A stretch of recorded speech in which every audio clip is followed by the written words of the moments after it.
Welcome back to another episode of the CopCast Chiefs Chat Edition. I'm one of your hosts, Lisa Greenberg. We have Mercedes busy with a ride-along today, so we'll catch up with her next time. But I still wanted to sit down with you today because we've had a lot going on within the department. You know, I was even wondering if we'd be able to sit down today because you've been so busy with everything that's been going on. Want to first dive into the crime stats, and then we'll get into the other goings-on that have been happening here? Sure. Perfect.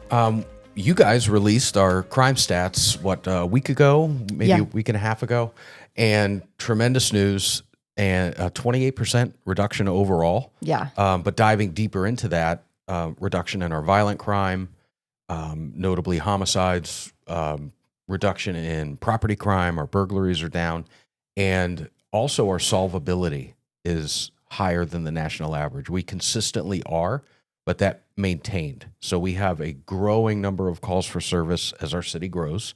More people, more stuff, more busy.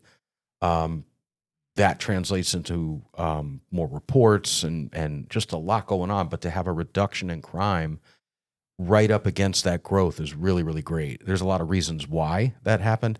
We can talk about those, and the solvability, the ones that we do have, the crimes that do occur that we get to investigate, we're cracking them. I think it's great to get this message out too, because we would always get so many comments on Facebook anytime we'd post an arrest or anything of people being like, you know, crime is so high. This place is getting out of control. We're becoming another Miami. And I think it's good to reassure people that, yes, we are growing. And I think the awareness is maybe what's up, and the ability to know more and receive more information. So that makes it feel like crime might be up, but really the crime is down. You're just able to hear more about it. You're able to be more aware of it. What's up and through the roof is information. Right. So when before it would be only the affected people or maybe their friends and family, but now with the internet, social media, everything's out there, right? There's news 24/7. So you're constantly exposed. And before we go further, it's always a shot at Miami. I mean, Chief Morales, I know him. He's doing a great job over there. Their numbers are looking good. So be nice to Miami. Yeah, come on. But no, I hear that. You know, we're out of control. We're worse than some other cities, and that's just so far from the truth. What it is real life put into action what our vision, mission, and values are. So any corporation or any company in a police department, and we're no different, we have a vision, mission, and value statements. And our mission is partnering with the community to ensure the highest level of safety for all. Right. That's it. So we partner with you, you partner with us, and the shared goal is to make it the safest place for everybody. And that's an abstract statement, but what you're seeing with these crime numbers and how we got to them is putting that abstract statement into action, right?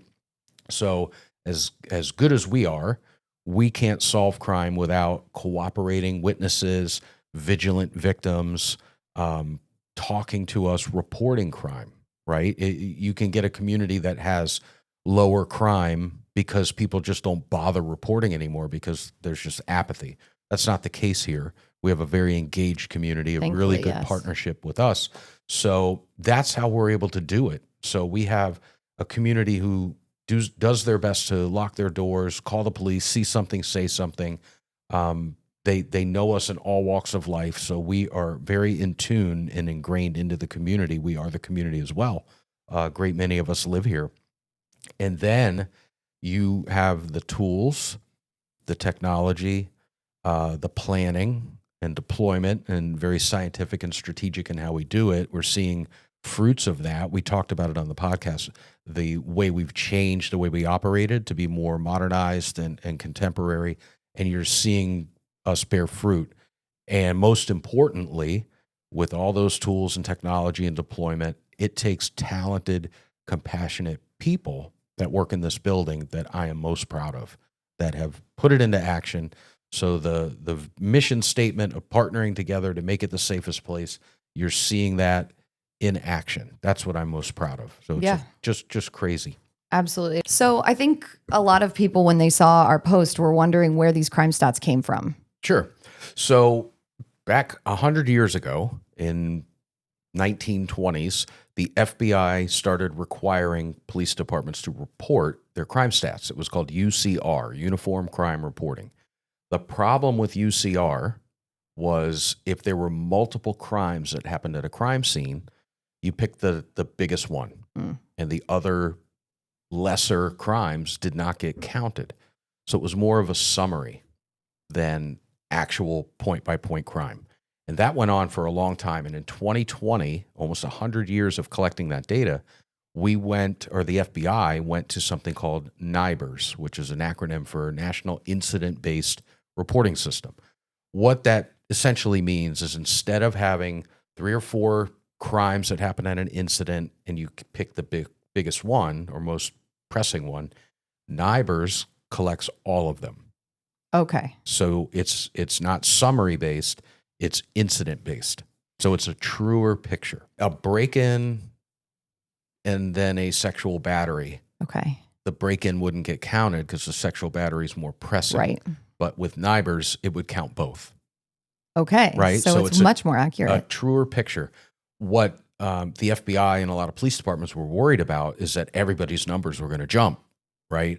But something happened in 2020 that took everybody's mind off everything, and it really slowed down the process. So during the COVID and lockdowns, it took a while to get NIBRS up and running, and it's such a massive change, and it's an expense because you had to upgrade your computer systems to be able to do it, to track your NIBRS, or you'd have to hand count, which we haven't done that in many, many years. Right. So a lot of cities and governments and police departments had to expend money to upgrade their systems. Fortunately, we were on that plan anyway, and the new system we had was NIBRS compliant. But us, KPD, reporting to the state, who then reports to the feds, it took a while to get everybody on board with that massive change. Well, everybody's on board now, or almost everybody, but we certainly are. We were NIBRS compliant very early, but the reporting stats weren't coming out, and now they are. And we knew, but we didn't have proof that our methods and what we were doing was going to hit. And when we got the numbers, we realized it did hit. Yeah, it's awesome. It's great to see. And I know it was something we really wanted to put out there just to kind of keep our community informed on what we're seeing, and so that they can feel safe here in Cape Coral. It's a motivator too to keep doing it. Yep. Right? Keep doing what we're doing. Keep working with us. We'll keep working with you because what we're doing is working. It's a good positive reinforcement. Absolutely. And I know we wanted to talk a little bit too. We've had some visitors in the building the last couple of weeks. It's been so busy. Yeah. We had some folks here working with us to essentially renew or continue our accreditation. And it's something that is a big goal for us every few years. It's another one of our shared commitments with the community. So we had visitors in the building, like you said. CALEA was here. And CALEA is not a person. CALEA is another acronym. We do a lot of acronyms here. But it's the Commission on Accreditation for Law Enforcement Agencies, or CALEA is what it's called. And CALEA is the gold standard, best accrediting body. It's really the only accrediting body for us. And when you talk about, and especially in 2020, not COVID, but the protests and the reimagining of police, or the community conversation, they called it. One of the things that came out of that is we want a national set of standards for police. There needs to be a standardization. And I got great news. There is, and there has been. And CALEA is that gold standard. That is that national best practice model that you have to voluntarily submit to get torn up and evaluated on over 400 standards. Wow. And we have been accredited since 1989. Not 99, not 2009, 1989. So there is nobody in this building, myself included, who have ever worked a day at the Cape Coral Police Department where we were not internationally accredited by CALEA. It's a huge thing for us and for the community. So when you talk about a national set of standards, what are your use of force guidelines? What are your demographic counts for traffic stops? Are you disproportionately stopping a certain group in the community? Are you hiring reflective of your service population. That's fancy CALIA talk for, do the people that you hire equally or proportionately represent the people that you police? Example, we're almost a quarter Latino in the community. We should be at or efforting to get to a quarter Latino in the workforce so we accurately, proportionately reflect who we police. Right. We do that.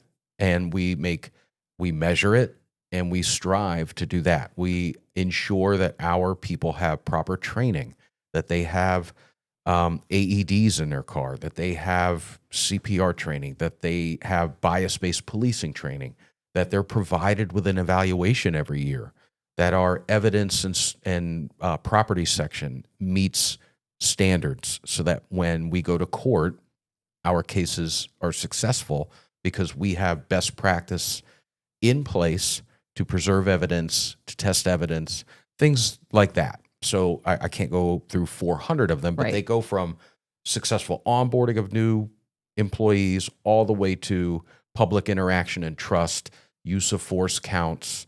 Are we proportionate in our uses of force? How many uses of force do you have when compared with how many interactions you have with the community? Are you trending in best practice? Does your training and use of force comply with the DOJ? So if you want to get federal funding for projects, one of the stipulations is that your policies meet the DOJ guidelines. It's one way that they can get police departments to comply with modernization and things like that. Well, if you're CALIA accredited, it's a waiver because you are already at or greater than that standard. So you don't need to be evaluated by the DOJ because they endorse CALIA, and we are CALIA accredited. So we are able to quickly and more smoothly accept grants and things like that. So that translates to good things for the community. So we've done that, like I said, since '89. We're the longest continually accredited police department or law enforcement agency in the region. And every year, it's a web-based portal for years 1, 2, and 3. They evaluate everything. So we have all of our policies and procedures. So they'll have a standard. You have to do this. That's what we recommend or mandate. From there, you have to have a policy or procedure that says you do that.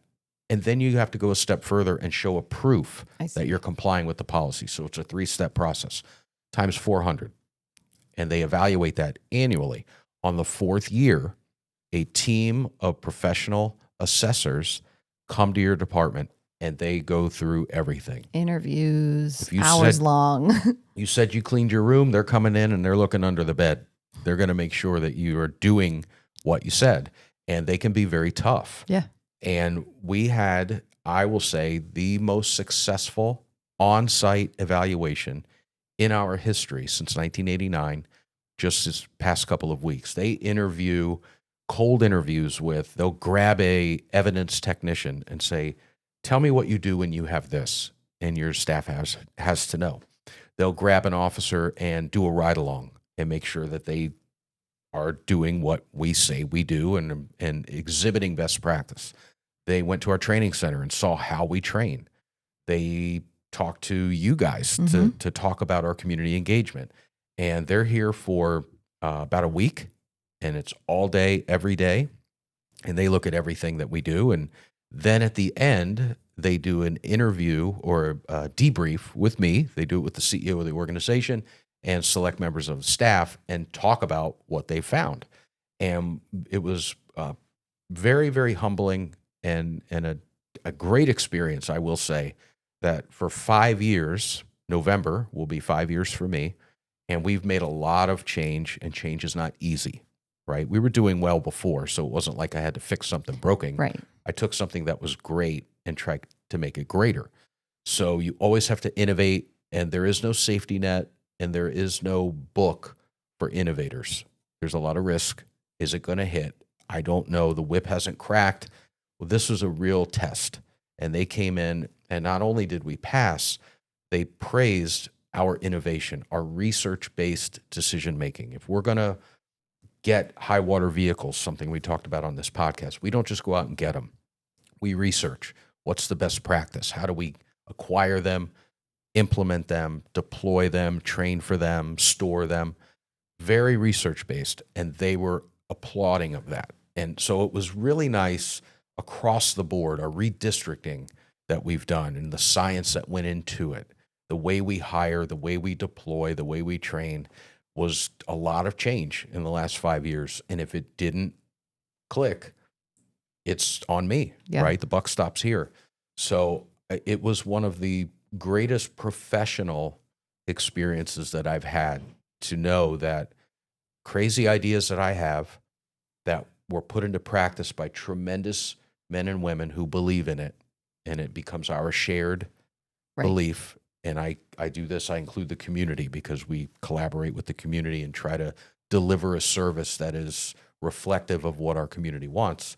To have them say, not only were we one of the best in the state of Florida, but we should be a national model for a lot of what we do, was just a big win for all of Cape Coral. And where we're at in the process now is, I told you, they come in and they do the evaluation. They gave us their feedback. They write a report and recommendation. That recommendation was glowing, and they recommended that we remain accredited, be reaccredited, is what they call it. That gets sent to CALEA main office, where the panel, the commission, that's the C in CALEA, reviews it. And then I and our accreditation team have to go the week before Thanksgiving to Jacksonville for the conference. And I have to go, it looks like Congress, they're up there on a panel, and I have to go and sit, and they'll go through the report. They'll ask me some things about the agency, and I'm very confident that we're going to be reaccredited, which is a tremendous victory for the police department, like I said, the city of Cape Coral as a whole. Heck yeah, that is so awesome. And I do want to point out, you mentioned the accreditation team. We have 2 detectives whose sole purpose is to work in accreditation and work on this day in, day out. This is something we take very seriously. It's their full-time job, Yep. and it's a tremendously busy job, because anytime we change anything, we're going to change from the black microphone stands to blue. It's in a policy, and they research it to make sure it's legal, ethical, best practice, smart, and change the policy. That's a goofy example, but we do that for everything we do is intentional. And you have to maintain it and stay up on it. And one thing like that can put you in peril, and jeopardize you getting reaccredited. Yeah. So it's their full-time job. And some would say, well, why do you have 2? Why wouldn't you have 1? Or why isn't it part-time? Because it's that important for us and the community to be accredited. You want that national set of standards. You want your department to be on the cutting edge. You want them to be a progressive, contemporary. Yep. That's the way it should be. And when our staff goes to classes, training classes, and conferences across the country, sometimes you kind of forget when you're in the building, I wish we would do this, I wish we would do that. When you go to other places and it's taught that modern police departments should be doing this, oh man, we do that. Oh, we do that. And it's really nice to hear when people come back, hey, we do what you're supposed to do. We are on the leading edge of what law enforcement is supposed to be. It's great to hear that, 100%. but that's not by accident, and you don't just aw shucks your way through it. It's hard work, and we invest in having talented people keep us on track. Very intentional. 2 big wins for our department over the last couple of weeks then. Very big. And this week, probably in a future podcast, we'll talk about it with retirement coupled with growth. Retirement plus growth equals opportunity, right? That's a good formula. And that opportunity is a lot of promotions. So we have a promotional process going on for lieutenant and for sergeant. So we have existing sergeants that are going to move into the lieutenant rank. It's a very competitive process. That creates voids in the sergeant rank. So we have officers that are testing for sergeant. They're going to move into that. We have some growth coming in October because we have to keep up. Right. So there's new lieutenant and sergeant positions coming. So a lot of great opportunity there. But it doesn't stop there, because the officers and detectives and specialized assignment people that are moving up create opportunity laterally within the organization, and new people come on to fill that line level role. So it's a top to bottom, big forward moving thing. We're a cruise ship moving forward, moving fast, but very big and a lot going on. For sure. A tease for our next episode. Just a go. little tease to keep people on their toes. More guests for you. Yeah, right. There we go. We love it. We need the guests. Keep them coming. Thank you so much for coming on today. And thank you for listening at home. And we will catch you next time. Have a good one. Thank you for listening to the Cape CopCast, where we dive into the heart of the Cape Coral Police Department safety initiatives, community relations, and the insightful stories of different officers that make up our department. Please like and share our podcast. If you have feedback, you can email capepdpao@capecoral.gov. And remember to follow us on social media. Our handle is @CapePD on all major platforms. Stay safe, stay Cape.